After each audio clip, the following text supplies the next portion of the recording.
দাদার ছিল জমিদারি, বাপের ছিল বিশাল বাড়ি, ছেলের হাতে ভাঙা হাড়ি। পেনাল্টি নিয়ে আর্জেন্টিনাকে ট্রল, সেই টাই ব্রেকারে হেরে ফিরল বাড়ি। কথাগুলো আমার নয়, আর্জেন্টাইন সমর্থক নেটিজেনরা এই কবিতা দিয়েই ব্রাজিল সমর্থকদের রসানলে ফেলছেন।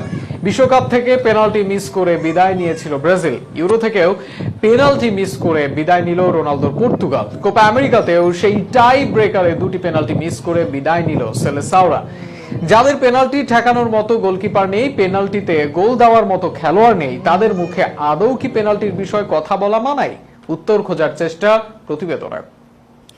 আর্জেন্টিনা বিশ্বকাপে অনেকগুলো পেনাল্টি আদায় করেছে, সেগুলো থেকে সফলভাবে তারা গোলও করেছে।